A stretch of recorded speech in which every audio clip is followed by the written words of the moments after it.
Welcome students in RGS study.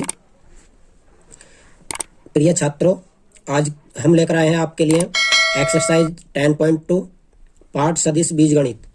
हमने इससे पहले वीडियो में 10.1 को सॉल्व किया है। तो आइए शुरू करते हैं इस एक्सरसाइज। इन सवालों को करने से पहले हमारे पास किसी सदिश का परिमाण निकालने का फॉर्मूला होना चाहिए। तो मैं लिख देता हूं, यदि हमारे पास कोई सदिश है a i cap plus b j cap plus c k cap, तो इसका परिमाण हम किस प्रकार फाइंड करेंगे। ए परिमाण, इसे हम ए का मॉडुलस वैल्यू भी कह सकते हैं, या फिर हिंदी में बोलेंगे ए का मापांक। तो ए का मापांक होता है आई के गुणांक का स्क्वायर। हमने इस फॉर्मूले को इससे पहली वीडियो में भी समझाया है। ये आई है, आई का गुणांक है जो भी, उसका स्क्वायर लगा देते हैं। फिर जे का गुणांक है बी, तो बी का स्क्वायर कर देंगे, और प्लस के का गुणांक है हमारा सी, सी का स्क्वायर कर देंगे। सभी का स्क्वायर खोलकर जो भी आंसर आता है वो हमारा ए का मापांक कहलाता है। तो पहला फॉर्मूला तो हमारे पास होना चाहिए ये इस प्रश्नावली के पहले 10 सवाल हल करने के लिए। दूसरा फॉर्मूला वो हमारा एकांक सदिश का होना चाहिए, जिसे मात्रक सदिश कहते हैं। तो दूसरा फॉर्मूला है हमारा, यदि हमें इसी का मापांक निकालना है तो इसे पढ़ते हैं हम मापांक नहीं, यदि हमें इसका एकांक सदिश निकालना है तब एकांक सदिश या मात्रक सदिश। तो ये हो जाता है ए कैप। मात्रक सदिश को हम सदैव ए कैप से प्रदर्शित करेंगे। ए कैप बराबर ए का सदिश बटा ए का मापांक, मतलब जो भी ए का सदिश मान है वो और बटे में ए का मापांक कर देते हैं। इस प्रकार से हमारा यह आ जाएगा मात्रक सदिश निकलकर। तो ये दो फॉर्मूले हमें पहले 10 सवालों में यूज करने होंगे। पहले 10 सवाल इन दो फॉर्मूलों पर। ये शुरू करते हैं पहला सवाल। यह है हमारा ए वेक्टर बराबर i cap plus j cap plus k cap. हमें निकालना है निम्नलिखित सदिशों के परिमाण। तो a cap is equal to a vector is equal to i cap plus j cap plus k cap. A का मापांक निकालने के लिए क्या करेंगे हम, ए का मापांक बराबर अंडर रूट आई के गुणांक का स्क्वायर। यहाँ पर आई का गुणांक ये एक आई बोला जाएगा, इसलिए एक माना जाएगा। ये जे का गुणांक भी एक बोला जाएगा, और ये के का गुणांक भी एक बोला जाएगा, क्योंकि यहाँ पर एक आई एक जे और एक के दिए गए हैं। अब इनका वर्ग खोलते हैं हम, तो एक का वर्ग एक रहता है, फिर एक का वर्ग एक रहता है, और ये भी एक का वर्ग एक ही रहता है। जोड़कर आ जाता है अंडर रूट 3। तो ये हमारा ए का परिमाण फाइंड हो जाता है। दूसरा है हमारा बी बराबर है 2i minus 7j minus 3k। तो बी का मापांक निकालने के लिए भी यही फॉर्मूला लगाना होगा। पहले बी का मान लिख लेते हैं 2i कैप माइनस 7j और माइनस का 3k कैप। बी का परिमाण निकालेंगे तो ये हो जाता है अंडर रूट आई के गुणांक का स्क्वायर 2 का स्क्वायर हो जाएगा, प्लस बी के गुणांक का स्क्वायर माइनस 7 का स्क्वायर हो जाएगा, और ये हो जाएगा के माइनस का 3, क्योंकि के का गुणांक हमारा माइनस 3 है। सभी का वर्ग खोलेंगे तो 2 का वर्ग 4, 7 का वर्ग 49 और 3 का वर्ग 9 हो जाएगा। जोड़कर देखते हैं तो 49 और 9 58 और 4 62। इस प्रकार से हमारा बी का परिमाण या फिर बी का मापांक निकल जाता है। सी का मापांक निकालते हैं। सी दिया है हमारा 1/3i 1/3j और माइनस का 1/3k। सी का भी हमें क्या निकालना है, परिमाण ही निकालना है। तो ये हो जाता है सी बराबर 1/3i cap 1/3j cap minus 1/3k cap. C का मापांक निकालने के लिए सी का मोड लगाएंगे। आई का गुणांक है हमारा 1/3, तो इसका स्क्वायर कर देंगे। बी का गुणांक है हमारा 1/3, बी का नहीं सॉरी जे का गुणांक है 1/3, इसका स्क्वायर कर देंगे। और के का गुणांक है माइनस का 1/3, इसका भी स्क्वायर कर देंगे। बराबर लगाएंगे, इनका स्क्वायर खोलेंगे तो 1/3, एक का एक रहेगा, वर्गमूल 3 का वर्गमूल हट जाएगा। इसी प्रकार यहाँ पर एक का एक रहेगा, वर्गमूल 3 का वर्गमूल हट जाएगा। इसी प्रकार यहाँ पर माइनस 1 का वर्ग प्लस 1 ही होता है, और 3 का वर्गमूल हट जाता है। जोड़ते हैं तो सभी का यहाँ पर एलसीएम समान है, इसलिए 3 आ जाएगा। ऊपर का 1 प्लस 1 और प्लस 1 जुड़कर हो जाता है ये 3/3 वर्गमूल के अंदर। 3 से 3 कट जाता है, कटने के बाद बचता है हमारा अंडर रूट 1, या फिर 1 का वर्गमूल होता है हमारा 1। इस प्रकार से हम सी का मापांक निकाल लेंगे। क्वेश्चन नंबर 2 करते हैं। यह है हमारा समान परिमाण वाले दो विभिन्न सदिश लिखिए। तो यहाँ पर हमें बोला जा रहा है कि समान परिमाण वाले दो विभिन्न सदिश लिखने हैं, मतलब उनका परिमाण समान रहना चाहिए, चाहे सदिश कुछ भी हो। मैंने इस प्रकार से ये एक सदिश लिख दिया है। अब उन्होंने कहा है कि समान परिमाण वाले 2 होने चाहिए और दोनों ही विभिन्न होने चाहिए। तो हम क्या करते हैं, अगर तुमसे कहा जाए कि समान परिमाण वाले, तो हमें क्या करना होता है, जो ये 2 3 7 है हमारे आई जे के गुणांक, इन गुणांकों को ही आपस में हम चेंज कर देते हैं। मतलब जे का गुणांक के साथ, के का आई के किसी का भी कर सकते हो आप, लेकिन आपको चेंज करना है। हम ये लिख सकते हैं 3 आई कैप माइनस 2 जे कैप और प्लस का 7 के कैप। मैंने क्या कर दिया है, आई और जे के गुणांक आपस में चेंज कर दिए हैं। तो ये हो जाएगा हमारा समान परिमाण के दो सदिश। यदि और भी लिखने हैं आप तो के का गुणांक आप इधर कर दीजिए आपस में चेंज, फिर यही हो जाएगा। या फिर यहाँ पर माइनस लगाकर और 7 को यहाँ पर आपस में चेंज कर सकते हैं। तो कितने भी लिख सकते हैं। जैसे मैं आपको एक और लिखकर बता देता हूँ। इसी में क्या करते हैं हम, 3 आई कैप माइनस इस 7 को पहले ले लेते हैं, 7 जे कैप और प्लस का 2 इसके साथ आ जाएगा 2 के कैप। तो ये 3 हो गए। आप और आगे इसी प्रकार से लिख सकते हैं, क्योंकि इन सभी के परिमाण एक जैसे होंगे। हमें लिखने थे 2 केवल। अब मैं इनका परिमाण भी निकाल कर बता देता हूँ। यदि ए का परिमाण निकालना है तो ए बराबर हो जाता है अंडर रूट आई का गुणांक, जे का गुणांक और के का गुणांक, दोनों तीनों के स्क्वायर कर दिया मैंने। 2 का वर्ग 4, 3 का वर्ग 9, 7 का वर्ग 49। 49 और 9 हो जाते हैं 58, 4 62। अब बी का मापांक निकालते हैं हम। तो बी का मापांक भी हो जाएगा अंडर रूट आई के गुणांक का स्क्वायर, फिर जे के गुणांक का स्क्वायर और फिर के गुणांक का स्क्वायर। जोड़कर देखते हैं तो 3 3 9 हो जाता है। ये 2 का वर्ग भी प्लस 4 हो जाएगा और 7 का वर्ग 49 हो जाएगा। जब आप जोड़ेंगे तो ये भी आ जाएगा 62। मतलब ए का और बी का जो परिमाण है वो समान है। और उन्होंने ऐसा ही कहा था कि समान परिमाण वाले दो सदिश होने चाहिए। अब सी का आप परिमाण निकालेंगे तो सी का भी समान आएगा, क्योंकि मैंने अभी आपको बताया था इनकी संख्या असंख्य होती है, मतलब अनंत होते हैं। कितने भी आप लिख सकते हो। नेक्स्ट क्वेश्चन करते हैं। समान दिशा वाले दो सदिश लिखिए। यहां पर बोला जा रहा है हमसे समान दिशा वाले। प्रश्न नंबर 2 में था समान परिमाण वाले, यहां पर कहा है समान दिशा वाले। तो आपको इनकी संख्या भी अनंत हो सकती है। हमें कोई एक सदिश लिख लेना है। आई प्लस 2j प्लस 5k मैंने लिख लिया है। कोई भी एक लिख सकते हैं आप, A to Z कुछ भी लिख लीजिए। अब यदि आपको दूसरा सदिश लिखना है और जिसकी दिशा इसी सदिश के समान होनी चाहिए, क्योंकि उन्होंने कहा समान दिशा वाले होने चाहिए।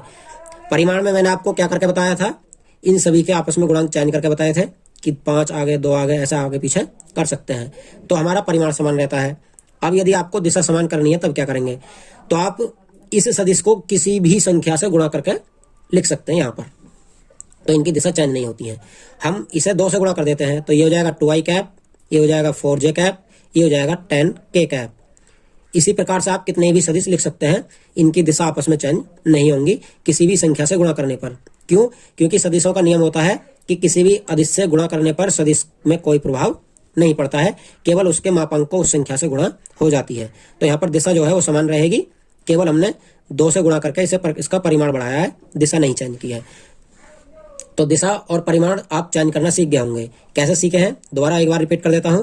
प्रश्न नंबर 2 में मतलब यदि आपको परिमाण समान रखना है तो आई जे के गुणांक चेंज करने होंगे। यदि आपको दिशा समान रखनी है तो फिर आपको इस सदिश को किसी भी एक संख्या से गुणा करके लिखनी होगी। 2 से 3 से 4 से A to Z किसी से भी आप गुणा कर सकते हैं। प्रश्न नंबर 4 करते हैं। प्रश्न नंबर 4 है हमारा, एक्स और वाई के मान ज्ञात कीजिए ताकि 2i cap plus 3j cap और एक्स आई कैप प्लस वाई जे कैप समान हो। तो उन्होंने कहा कि ये दोनों जो सदिश है वो समान है, मतलब इसमें और इसमें कोई भिन्नता नहीं है। समान का मतलब है कि जैसा ही है वैसा ही है, आप दोनों को बराबर रख लीजिए। मान लिया कि 2i कैप 3j कैप और बराबर एक्स आई कैप प्लस वाई जे कैप, क्योंकि उन्होंने समान कहा है और समान है तो दोनों को हमने लिख दिया है बराबर। अब हमें निकालने हैं एक्स और वाई के मान। तो आप आई वाले की तुलना आई वाले से कर दो और जे वाले की तुलना जे वाले से कर दो। जब आई वाले की आई वाले से करेंगे तो एक्स का मान कितना आ जाएगा 2, और जब जे वाले की जे वाले से करेंगे तो वाई का मान कितना आ जाएगा 3। इस प्रकार से आप इस सवाल को हल कर लेंगे। केवल देखकर आंसर बताना था, इसमें सॉल्यूशन कुछ नहीं करना है। प्रश्न नंबर 5 करते हैं। एक सदिश का प्रारंभिक बिंदु 2,1 है और अंतिम बिंदु माइनस का 5,7 है। इस सदिश के अदिश एवं, ये एवं है, अदिश एवं सदिश घटक ज्ञात कीजिए। तो हमें इस 2 बिंदु दिए गए हैं और उनसे कोई एक सदिश बनाना है, फिर उसके अदिश और सदिश घटक ज्ञात करने हैं। मान लेते हैं कि पहला बिंदु है हमारा A जो कि है 2,1, दूसरा बिंदु है हमारा B जो कि है माइनस का 5,7। अब हमें एक ऐसा सदिश निकालना है जो इन दोनों से होकर जाता है, तो हम उसे मानते हैं क्या ए बी निकालना है हमें। तो ए बी का फॉर्मूला जो होता है वो होता है OB vector minus OA vector. ये आपको ध्यान रखना है, कभी भी आपको 2 बिंदुओं से होकर जाने वाला यदि सदिश निकालना है तो उसमें AB निकालना है तो पहले बाद वाला रखते हैं। यहाँ B है जो वो पहले आएगा और जो यहाँ पर पहले है वो बाद में जाता है। तो इस बात को आपको ध्यान में रखना। अब ओ क्या है, ये ओ होता है स्थिति सदिश। स्थिति सदिश कैसे निकालते हैं हम, हमें ए बिंदु दिया है, बी बिंदु दिया है, इनका आपको स्थिति सदिश निकालना है। तो ओ ए जो हो जाएगा वो हो जाता है ओ ए बराबर, इनके साथ आई जे के ले लेते हैं 2i और प्लस ये हो जाएगा जे। इसी प्रकार ये बी का स्थिति सदिश लिख लेंगे तो बी बराबर हो जाएगा O B vector. O B vector हो जाता है माइनस का 5i कैप और प्लस का 7j कैप। इस प्रकार से हम इन अदिश बिंदुओं को सदिश बिंदुओं में चेंज कर लेते हैं। ये ए और बी के स्थिति सदिश कहलाते हैं। अब हमें निकालना है ए बी। तो ए बी के लिए ओ बी का मान रखेंगे माइनस का 5i कैप प्लस का 7j कैप माइनस ये है ओ ए का मान रखेंगे 2i कैप और ये माइनस ही हो जाएगा क्योंकि माइनस का चिन्ह है तो ये माइनस ही हो जाएगा जे कैप। घटाएंगे तो माइनस का 5 में से माइनस का ये 2i है तो माइनस का 7i हो जाएगा। इसी प्रकार ये 7j है, ये माइनस का j है तो ये प्लस का 6j बचेगा। अब हमसे क्या पूछा था, इस सदिश के सदिश घटक और अदिश घटक पूछे हैं, तो ये तो कहलाएंगे हमारे सदिश घटक। क्यों कहलाएंगे सदिश, क्योंकि इनके साथ आई जे के दिशा भी लगी हुई है। और हमसे पूछा है अदिश घटक, तो अदिश के लिए हम इसका वेक्टर हटा देंगे ऊपर से, मतलब तीर हटा देंगे और इधर से आई जे के हटा देंगे। क्या बचेगा, माइनस का 7,6। तो ये हो जाएंगे हमारे अदिश घटक। इस प्रकार से हम किसी भी सदिश के अदिश और सदिश दोनों घटक ज्ञात कर सकते हैं। सदिश घटक में आई जे के रखे होते हैं और अदिश घटक में से आई जे के हटा देते हैं और इधर से वेक्टर भी हट जाता है, क्योंकि ये वेक्टर मतलब तीर का निशान जो होता है वो केवल सदिशों के साथ लगाया जाता है, अदिशों के साथ नहीं लगाया जाता। तो ये हमारे दोनों इसका आंसर हो जाएंगे। प्रश्न नंबर 6 करते हैं। प्रश्न नंबर 6 है हमारा, सदिश ए वेक्टर बराबर i cap minus 2j cap plus k cap, b vector बराबर माइनस का 2i cap plus 4j cap plus 5k cap और सी वेक्टर बराबर i cap minus 6j cap और माइनस का 7k कैप का योग ज्ञात कीजिए। मतलब इन तीनों सदिशों का हमें योग ज्ञात करना है। तो सिंपल सा क्वेश्चन है, ए वेक्टर का मान लिख लेंगे i cap minus 2j cap plus k cap, b vector का मान लिख लेंगे, आप चाहो तो डायरेक्ट भी जोड़ सकते हो, कोई जरूरी नहीं यहाँ पर लिखना, ये माइनस का 2i कैप प्लस का 4j कैप प्लस का 5k कैप और सी वेक्टर बराबर है हमारा i cap minus 6j cap minus 7k cap. तीनों को हमें जोड़ना है क्योंकि हमें योग ज्ञात करना है। तो योग बराबर हो जाएगा a vector plus b vector plus c vector. तीनों का मान रख लेंगे यहाँ से, i cap minus 2j cap plus k cap, ये तो हुआ हमारा ए का मान। फिर बी का मान है माइनस का 2i कैप प्लस का 4j कैप प्लस का 5k कैप। अब प्लस का सी है, सी वेक्टर का मान है हमारा i cap minus 6j cap minus 7k cap. जोड़ने के लिए क्या करते हैं हम, आई में आई वाले जोड़ते हैं, जे में जे वाले जोड़ते हैं और के में के वाले जोड़ते हैं। आई का एक आई ये है, 2i ये है, यहाँ से माइनस का आई बचा और प्लस का आई है, तो आई हमारे कट जाएंगे क्योंकि माइनस प्लस के 2i हो जाएंगे और माइनस के 2i है, आई तो खत्म हो जाते हैं। जे देखते हैं, माइनस का 2j ये है, प्लस का 4j ये है, माइनस का 6k ये है, 6 और 2 8 हो जाएंगे माइनस के और प्लस के 4 हैं, इसलिए माइनस के 4j बचेंगे। के देखते हैं, प्लस का 1k ये है, प्लस के 5 ये है, 6k प्लस के हुए और माइनस के 7 हैं, तो इसलिए माइनस का k बचेगा 1। तो ये हमारा हो जाएगा योग तीनों सदिशों का, a plus b plus c. 7वां क्वेश्चन करते हैं, सदिश ए वेक्टर बराबर आई प्लस जे प्लस 2k के अनुदिश एक मात्रक सदिश ज्ञात कीजिए। तो हमें ए का मान दिया गया है आई प्लस जे प्लस 2k। अब मात्रक सदिश के लिए मैं फॉर्मूला आपको शुरू में बता चुका हूं, क्योंकि हमें ए का मात्रक सदिश ज्ञात करना है तो मात्रक सदिश को कैप से प्रदर्शित करते हैं। ए कैप बराबर हो जाएगा ए का सदिश मान और ए का अदिश मान। अदिश मान का मतलब ए का मापांक, तो ए वेक्टर बटा ए का मापांक हमारा फॉर्मूला होता है मात्रक सदिश का। अब हमें इसके लिए क्या चाहिए, ए का मापांक चाहिए, तो ए का मापांक हम फाइंड कर लेते हैं। ए का मापांक बराबर आई के गुणांक का स्क्वायर, फिर जे का भी गुणांक 1 ही है और के का गुणांक 2 है।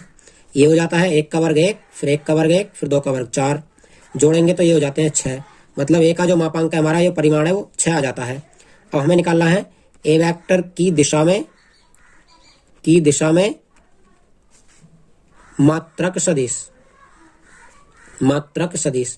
अब मात्रक सदिश निकालेंगे तो फॉर्मूला मैंने ऊपर लिख ही दिया है, ए कैप बराबर ए वेक्टर का मान रख लेंगे, ए वेक्टर का मान है हमारा i cap plus j cap plus 2k cap और बटा नीचे ए का मापांक है, ए का मापांक है हमारा √6। अब क्या करेंगे, जो हमारा √6 है इसको हम इन सब के बटे में अलग अलग लिख देंगे। मतलब आई का गुणांक 1 माना जाएगा तो 1 बटा वर्गमूल 6 आई कैप, इसी प्रकार यहाँ से 1 बटा वर्गमूल 6 जे कैप और यहाँ से 2 बटा वर्गमूल 6 के कैप। हमने कर दिया इस सब का हर अलग अलग, और इस प्रकार से हमारा ए कैप मतलब ए का मात्रक सदिश निकल जाता है। नेक्स्ट क्वेश्चन करते हैं। प्रश्न नंबर 8 दिया गया हमें, सदिश पी क्यू वेक्टर के अनुदिश मात्रक सदिश ज्ञात कीजिए जहां पी और क्यू क्रमशः 1 2 3 व 4 5 6 है। अब हमें पी क्यू के अनुदिश ज्ञात करना है आपकी बार, जबकि हमारे पास पी क्यू अभी है नहीं, तो पी क्यू ज्ञात करने के लिए आपके पास बिंदु दिए गए हैं। पी बिंदु दिया गया हमें 1 2 3 और क्यू बिंदु दिया गया हमें 4 5 6। ये हमें दिए गए हैं अदिश घटक। हमें पहले इनके सदिश घटक निकालने होंगे, वो भी स्थिति सदिश के साथ। तो पहला हो जाएगा पी का स्थिति सदिश ओपी बराबर ये आई कैप, ये 2 जे कैप और यहां से हो जाएगा 3 के कैप। इसी प्रकार ओ क्यू निकालेंगे, मतलब ओ क्यू का स्थिति सदिश निकालेंगे, तो ये हो जाएगा 4 आई कैप, यहां से 5 जे कैप और यहां से 6 के कैप। इस प्रकार से हम पी क्यू के स्थिति सदिश निकाल लेंगे। अब हमें निकालना है सदिश पी क्यू। सदिश पी क्यू निकालने के लिए फॉर्मूला अभी आपको बताया था, उल्टा लिखा जाता है, पहले क्यू लिखा जाएगा फिर पी लिखा जाएगा। जो यहां पर होता है उसका उल्टा लिखते हैं, O Q minus O P. O Q का मान 4 I cap plus 5 J cap plus 6 K cap, ये रख दिया है मैंने ओ क्यू का मान। फिर माइनस ओ पी का मान रखेंगे, ओ पी का आई कैप, ये माइनस ये होते चले जाएंगे आगे के क्योंकि बीच में माइनस लगा हुआ है। 2 जे कैप माइनस 3 के कैप। घटाएंगे आप तो 4 आई में से 1 आई घटेगा, 3 आई कैप। फिर 5 जे में से 2 जे घटेगा तो 3 जे कैप। फिर 6 के में से 3 के घटेगा तो 3 के कैप। इस प्रकार से हमारा ये सदिश पी क्यू निकल जाएगा। अब प्रश्न क्या कहता है? प्रश्न कहता है कि पी क्यू के अनुदिश एक मात्रक सदिश ज्ञात करना है। जैसे अभी हमने क्या था, पी क्यू के अनुदिश मात्रक सदिश क्या हो जाएगा, पी क्यू कैप बराबर पी क्यू वैक्टर और बटा पी क्यू का परिमाण। इसका मतलब है हमें परिमाण की जरूरत पड़ेगी, तो पहले परिमाण निकाल लेते हैं पी क्यू का। पी क्यू का परिमाण हो जाता है पी क्यू का मॉडुलस वैल्यू बराबर अंडर रूट 3 का स्क्वायर मतलब आई का गुणांक है, फिर 3 का स्क्वायर जे का गुणांक है, फिर 3 का स्क्वायर के का गुणांक है। सभी का वर्ग करेंगे 9 9 9 हो जाएगा, जोड़ेंगे तो ये 27 हो जाता है। 27 को लिखेंगे हम 3 वर्गमूल 3। ये आ जाता है पी क्यू का मॉडुलस वैल्यू या फिर मापांक।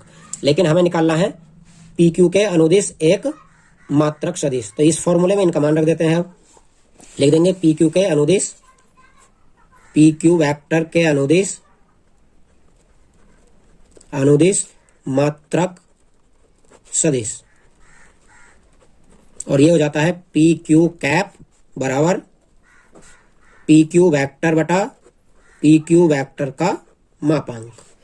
मान रखो पी क्यू वैक्टर का मान 3 आई 3 जे 3 के और मापांक आया था 3 अंडर रूट 3। अब ऊपर से 3 कॉमन ले लेंगे, नीचे वाला 3 कट जाएगा। 3 कॉमन लेते हैं, ऊपर से तो आई बचता है, यहाँ से जे बचता है, यहाँ से के बचता है और बटा 3 अंडर रूट 3। 3 से 3 कट जाएगा। अब इस अंडर रूट 3 को सभी के बटे में अलग अलग लिखेंगे, मतलब यहाँ 1 आई है तो 1 बटा वर्गमूल 3 आई हो जाएगा। यहाँ 1 जे माना जाएगा तो 1 बटा वर्गमूल 3 के हो जाएगा, और ये 1 बटा वर्गमूल ये जे है और ये 1 बटा वर्गमूल 3 के हो जाएगा। इस प्रकार से हमारा पी क्यू वैक्टर का मात्रक सदिश ज्ञात हो जाता है। नेक्स्ट क्वेश्चन करते हैं। क्वेश्चन नंबर 9 है हमारा, दिए हुए सदिशों ए वैक्टर बराबर और बी वैक्टर बराबर के लिए ए प्लस बी के अनुदिश मात्रक सदिश ज्ञात कीजिए। ये सेम क्वेश्चन है, लेकिन इसमें इस बार ए और बी को जोड़ना है। पिछले क्वेश्चन में ओपी और ओक्यू को घटाया था, तो यहाँ पर जो होगा हमारा वो जोड़ना होगा। हमें ए का मान दिया है और बी का मान दिया है, डायरेक्ट जोड़ लेते हैं। मतलब हमें ज्ञात करना है ए प्लस बी, और इसे क्या मान लेते हैं हम यहाँ पर सी मान लेते हैं। क्यों? क्योंकि हमें हर जगह फिर ए प्लस बी लिखना होगा, इसलिए हमने ए प्लस बी को क्या मान लिया, सी मान लिया है। ऊपर से ए का मान रखते हैं। ए का मान है 2 आई कैप माइनस जे कैप प्लस 2 के कैप, और प्लस बी का मान है हमारा माइनस का आई कैप प्लस का जे कैप माइनस का के कैप। ब्रैकेट खोलेंगे इसका, तो ब्रैकेट खोलने पर ये प्लस माइनस माइनस हो जाएगा, आई प्लस जे माइनस के।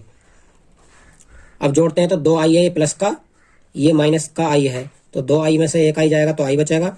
ये जे है माइनस का और ये जे है प्लस का, जे से जे कट जाएगा तो जे नहीं बचेगा। ये के है प्लस का, ये के है माइनस का, तो 2 के में से के जाएगा तो प्लस का के बचेगा। इस प्रकार से आई प्लस के आ जाएगा हमारा सी वैक्टर। सी वैक्टर का मतलब ए प्लस बी का योग आ जाएगा ये। लेकिन हमसे कहा है प्रश्न में कि ए प्लस बी के अनुदिश मात्रक सदिश ज्ञात करो, मतलब जो ए प्लस बी का योग आया है सी, उसका मात्रक सदिश ज्ञात करना है। सी कैप बराबर सी वेक्टर बटा सी वेक्टर का मापांक, ये ज्ञात करना है। तो इसके लिए हमें किसकी जरूरत पड़ेगी? मापांक की, इसलिए सी का मापांक ज्ञात कर लेते हैं। सी का मापांक हो जाएगा आई के गुणांक का स्क्वायर, जे का गुणांक यहाँ पर 0 है और के का गुणांक हो जाएगा। जोड़ेंगे तो 1 का वर्ग 1 ही रहेगा, 1 और प्लस यहाँ पर भी 1 ही रहेगा, जोड़ने पर आ जाएगा वर्गमूल 2। ये हो जाता है हमारा सी का मापांक, मतलब ए प्लस बी का मापांक। अब ज्ञात करना है ये, मतलब ए प्लस बी वैक्टर या कह सकते हो बराबर सी वैक्टर के अनुदिश मात्रक सदिश, मात्रक सदिश सी कैप बराबर सी वेक्टर बटा सी वेक्टर का परिमाण। सी वेक्टर है हमारा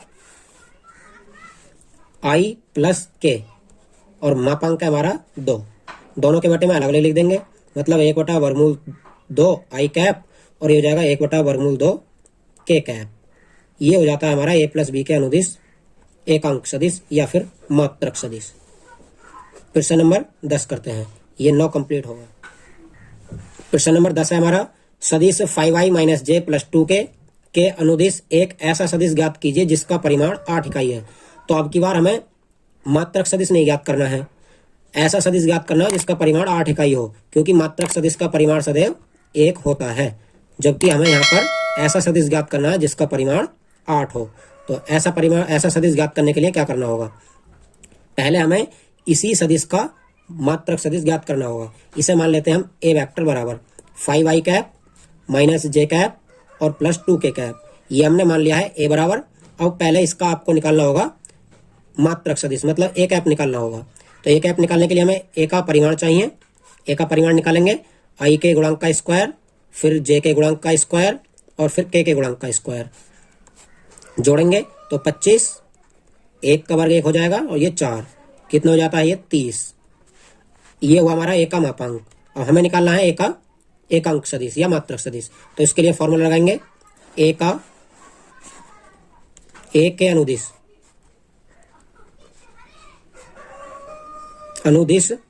मात्रक सदिश। ए के अनुदिश मात्रक सदिश हो जाता है हमारा ए कैप बराबर ए वेक्टर बटा ए वेक्टर का मापांक। ए वेक्टर हमारा जो भी है वही रहेगा जो सवाल में दिया है, 5i कैप माइनस जे कैप प्लस 2 के कैप और बटा ए वेक्टर का मापांक आया हमारा 30। इसको सबके बटे में अलग अलग लिख देंगे। तो ये हो जाता है 5 बटा अंडर रूट 30 आई कैप माइनस 1 बटा अंडर रूट 30 जे कैप प्लस 2 बटा अंडर रूट 30 के कैप। ये हुआ हमारा मात्रक सदिश। लेकिन हमें इस बार मात्रक सदिश नहीं ज्ञात करना है। क्या ज्ञात करना है? ऐसा सदिश जिसका परिमाण 8 इकाई है। तो हम इसी को 8 से गुणा कर देंगे, इसका परिमाण 8 इकाई हो जाएगा। तो हम इसे ज्ञात करने के लिए क्या लिखेंगे? यहाँ पर लिख देते हैं ए वेक्टर ए कैप के अनुदिश ऐसा सदिश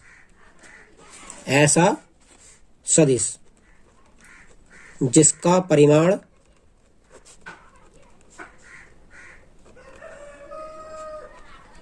8 इकाई है। तो उसे आप कुछ भी मान सकते हो, या तो आप बड़ा ए मान लो या जो भी माने आप मान सकते हैं। तो मैं बड़ा ए मान रहा हूं यहाँ पर, और वो हो जाएगा 8 और ए कैप, मतलब ए कैप का मापांक 1 है और 1 को 8 से गुणा करोगे तो इसका परिमाण 8 हो जाएगा ए का। तो 8 का 8 रहने देंगे और ए कैप का मान यहाँ से लिख देंगे जो अभी आया था, 5 बटा वर्गमूल 30 आई माइनस 1 बटा वर्गमूल 30 जे और प्लस का 2 बटा वर्गमूल 30 के। अब 8 की अंदर मल्टीप्लाई करेंगे आप, तो 8 पंजे 40 बटा वर्गमूल 30 आई कैप, फिर माइनस का 8 ही कम 8 बटा वर्गमूल 30 के कैप और प्लस का 8 दूनी 16 बटा वर्गमूल 30 के कैप। ये जे था। अब हमने ज्ञात कर लिया है ऐसा सदिश जिसका परिमाण 8 इकाई है। इस प्रकार से ये क्वेश्चन कंप्लीट हो जाता है। आप चाहो तो इसकी मल्टीप्लाई ना करके नीचे से 30 कॉमन ले सकते हो, तो ये 8 बटा वर्गमूल 30 हो जाएगा, बाकी ये आई जे के अंदर रखे रहेंगे। इस प्रकार से हमारे पहले 10 सवाल कंप्लीट हो जाते हैं। यदि ये सभी सवाल आपके समझ आए हैं तो चैनल को सब्सक्राइब करें, वीडियो को लाइक करें और शेयर करें। जय हिंद।